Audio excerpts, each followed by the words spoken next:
Di masa pemerintahan Presiden Joko Widodo, desa kembali menjadi fokus pembangunan nasional dengan lahirnya Undang-Undang Nomor 6 Tahun 2014. Kementerian Desa, Pembangunan Daerah Tertinggal, dan Transmigrasi telah menyusun kebijakan untuk membangun desa secara struktural, total, dan berkelanjutan. Menjangkau seluruh warga, segenap lingkungan desa, serta wajib mempertahankan ragam kearifan setempat yang terbungkus dalam SDGs Desa dengan amanat tak ada warga yang tertinggal, no one leave behind. Dan kontribusinya terhadap pencapaian pembangunan nasional berkelanjutan sangat besar, seperti yang pernah disampaikan oleh Menteri Desa Pembangunan Daerah Tertinggal dan Transmigrasi. Penduduk Indonesia ada di desa. Nah, ketika bicara kewilayahan 91%, ketika bicara kewargaan 43%, ketika totalitas dua hal ini yang terangkum dalam 18 SDGs untuk SDGs desa, maka akan ketemu angka 74% kontribusi SDGs desa terhadap pencapaian tujuan pembangunan berkelanjutan. Indonesia memiliki 74.961 desa yang secara langsung memiliki kewenangan penuh sebagai pengelola pembangunan pada satuan pemerintahan terkecil. Desa yang selama ini terpinggirkan kini sederajat dengan wilayah perkotaan dan terangkat martabatnya dengan tingkatan pemerintahan di atasnya. Stigma masyarakat membuat desa seakan-akan tidak memiliki masa depan yang cerah. Sementara Kementerian Desa, Pembangunan Daerah Tertinggal, Transmigrasi terus memacu pembangunan nasional dalam konsep desa membangun. Padahal desa memiliki prospek yang sangat besar untuk mewujudkan kedaulatan nasional di masa depan. Desa menjadi kunci Indonesia yang berdaulat. Nah, kita bisa lihat ini menjadi tantangan baru untuk desa untuk memaksimalkan anggaran dana untuk mencapai pembangunan percepatan berkedaulatan di desa. Setuju, maka dari itu kami berdua memutuskan untuk melihat secara langsung program-program pembangunan di desa. Nah, kita juga bisa lihat bagaimana desa menyelesaikan masalah untuk menjalankan inovasi dan menggunakan anggaran dana di desa. Ikuti terus perjalanan kami untuk melihat masa depan Indonesia dari desa. Oke, let's go.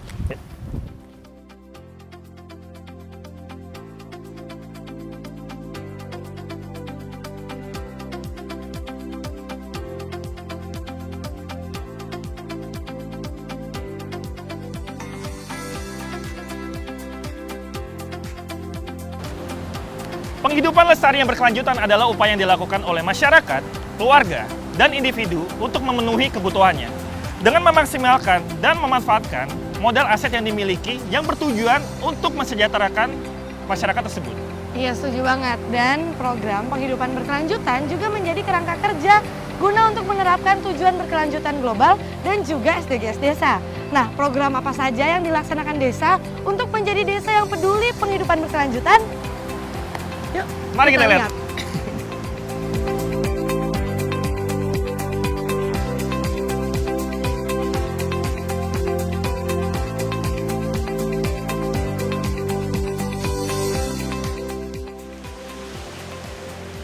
Serius banget, baca apa sih? Oh, nih aku lagi baca-baca info di kemendesa.co.id. Oke, emang ngasih info apa ini?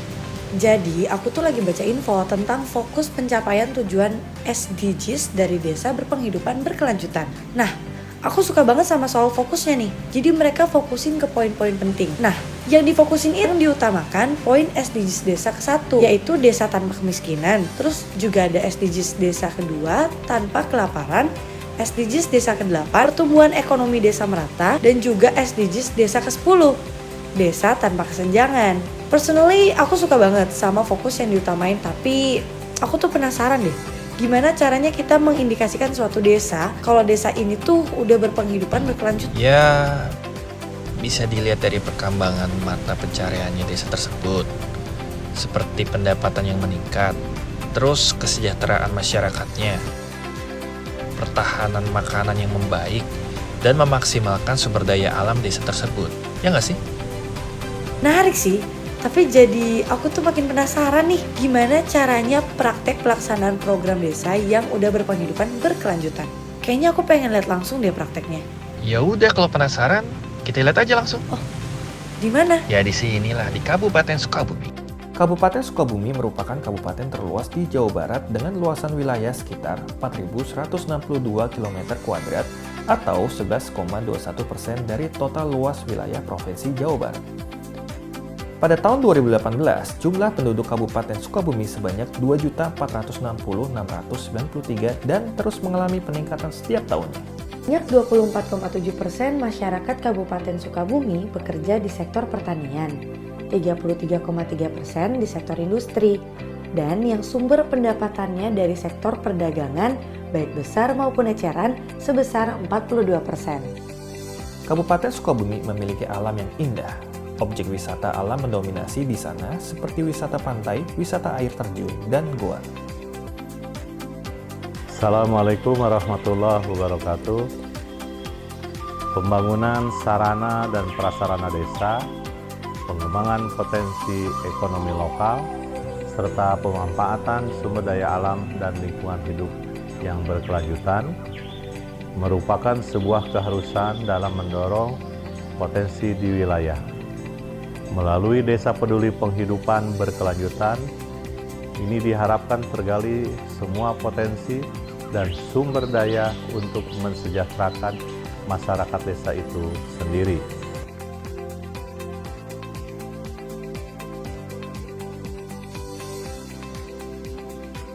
Selamat pagi Pak Ahmad. Selamat pagi Pak. Ini Bang Ilyas, mari silahkan duduk. Ya, terima kasih Pak. Ya, makasih Pak. Iya nih Pak, saya sama Nona. Mbak Nona, ini kan udah berkeliling tadi di desa ini. Banyak banget potensi yang bagus banget di desa ini. Kira-kira Bapak selama ini mengelola desa ini ada hambatan nggak sih Pak? UP2K mengajukan dengan dana desa, kebetulan dananya keterbatasan kami itu hanya 8 juta untuk mengasih modal kepala desa. Dari dana desa itu 8 juta untuk pengelolaan peyem ketan tersebut. Gitu. Oke, jadi dari potensi-potensi yang dilihat, Iya. emang ada hambatan tapi udah ada langkah-langkah untuk Ada menanggulangi langkah-langkah, ya. cuman jauh banget untuk mencapai dana untuk menjadi pendapatan warga masyarakat. Kami Kades Pasir Panjang, program ini digerakkan oleh PKK Desa Pasir Panjang. Awalnya kegiatan yang dilakukan itu menghasilkan produk jajanan tradisional yang cukup terkenal di Kabupaten Sukabumi, yaitu peyem ketan. Tahun ini kami juga menganggarkan dana desa senilai 50 juta rupiah untuk Kampung KB alias Kampung Keluarga Berkualitas. Anggaran tersebut digunakan untuk penataan lingkungan kampung berupa pembibitan tanaman hortikultura untuk dikembangkan di pekarangan. Juga untuk pembangunan gerbang selamat datang.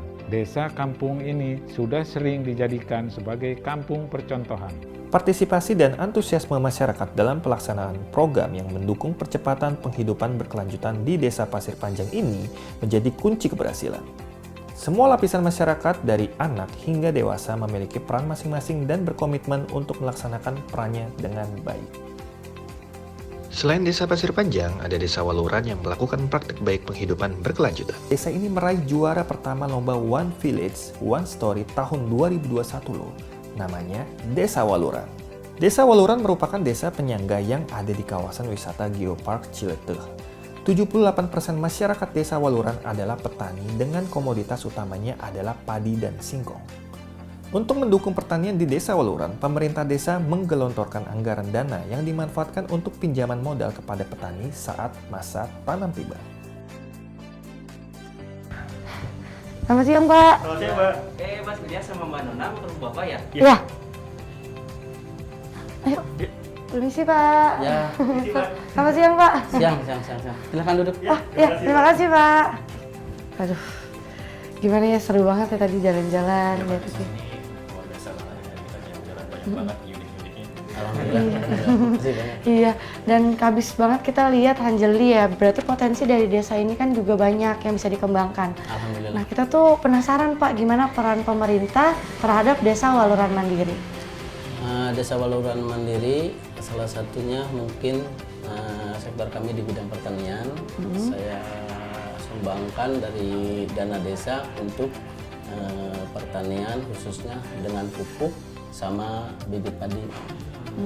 Gitu. Mungkin dari total anggaran dari dana desa, alhamdulillah udah keloncorkan untuk pertanian sebesar 40 juta. 30 juta buat pupuk, 10 juta buat padinya. Per tahun? Enggak, cuman sekitar dari tahun 2018 sampai hari ini dikembangkan sama BUMDes gitu. Itu salah satunya. Desa Wisata Hanjeli merupakan salah satu wisata edukasi di Desa Waluran, Sukabumi yang memfasilitasi edukasi pangan lokal yang saat ini sudah berhasil menembus pasar ekspor. Hanjeli dibudidayakan sebagai suatu bentuk upaya pelestarian kekayaan pangan lokal dan diolah agar memiliki nilai tambah ekonomi bagi masyarakat. Alhamdulillah keberadaan Hanjeli di desa kami membuka banyak lapangan pekerjaan bagi warga desa. Sehingga perekonomian warga insya Allah bisa jadi meningkat. Terutama bagi kami para buruh migran yang pernah ke luar negeri, dengan adanya Desa Wisata Hanjeli ini, saya tidak harus lagi ke luar negeri ketika harus mengasuh anak, memberi support kepada keluarga, cukup berada di desa. Satu lagi nih, ada desa di Kabupaten Sukabumi yang melakukan praktik baik penghidupan berkelanjutan, yaitu Desa Sukamana. Dengan luasan wilayah sekitar 820 hektar, Desa Sukamana yang merupakan daerah dataran tinggi ini didominasi oleh lahan pertanian, perkebunan, dan lahan hutan dengan mata pencarian utama warganya adalah sebagai petani. Pemerintah desa memberikan perhatian lebih terhadap sektor pertanian di Desa Sukamana. Dana desa dianggarkan untuk pelaksanaan program-program pertanian seperti kartu tani, bantuan dana, dan fasilitas untuk gapoktan, juga program percepatan tata guna air untuk membangun saluran irigasi. Untuk memaksimalkan kualitas hidup masyarakat, dibangun juga sumur bor dan pam simas guna menyediakan air bersih untuk warga. Buat dari pemerintah sini dapat? Alhamdulillah dapat, Pak. Alhamdulillah. Kalau dulu kan, kalau sekarang kan dapat bantuan traktor, berupa pupuk. Kalau dulu kan, nanam padi itu sering kekeringan gitu. Sering kekeringan. Alhamdulillah sekarang udah ada bantuan dari KP3A, desa, irigasi udah lancar. Jadi kalau dulu setahun sekali kalau nyawa itu. Selanjutnya kita akan menuju ke sebuah desa yang memiliki tempat wisata Goa Baduy yang dikelola secara swadaya oleh masyarakat di sana. Potensi utama Desa Sukamana adalah wisata Goa Baduy yang namanya diambil dari kepanjangan Baraya Dulur Sauyunan. Pengelolaan wisata Goa Baduy ini dilakukan secara swadaya yang dipelopori oleh 40 orang pemuda Karang Taruna yang tergabung dalam Pokdarwis atau kelompok sadar wisata. Selain menjadi tempat wisata, Goa Baduy ini juga dimanfaatkan pusat kegiatan pendidikan seperti tempat mengaji para santri, PAUD, dan taman baca. Selanjutnya dimanfaatkan juga untuk kegiatan sosial budaya masyarakat seperti untuk pelaksanaan musyawarah desa, latihan kesenian tradisional, juga tempat pelaksanaan pentas seni dan olahraga di desa. Assalamualaikum warahmatullahi wabarakatuh. Saya Ketua Karang Taruna Desa Sukamana. Dengan ini saya merasa bangga sekali menjadi pemuda asli Desa Sukamana. Dengan adanya wisata Goa Baduy ini, kita mampu menunjukkan bahwa wisata desa yang dikelola oleh pemuda secara swadaya bersama-sama masyarakat mampu berkembang dan berkelanjutan. Mari kita dukung wisata desa. Selamat datang ke Goa Baduy, Palayangan. Pendekatan penghidupan berkelanjutan merupakan lensa penting untuk menjawab permasalahan pembangunan dan sebagai kunci untuk mengatasi tantangan kemiskinan, ketidaksetaraan, dan pengelolaan lingkungan yang memuat kerangka kerja berguna untuk mewujudkan tujuan pembangunan berkelanjutan atau yang sering kita sebut dengan SDGs Desa.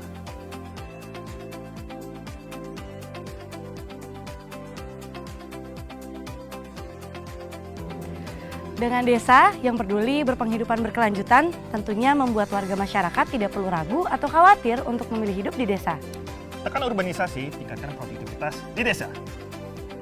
Bersama-sama majukan desa.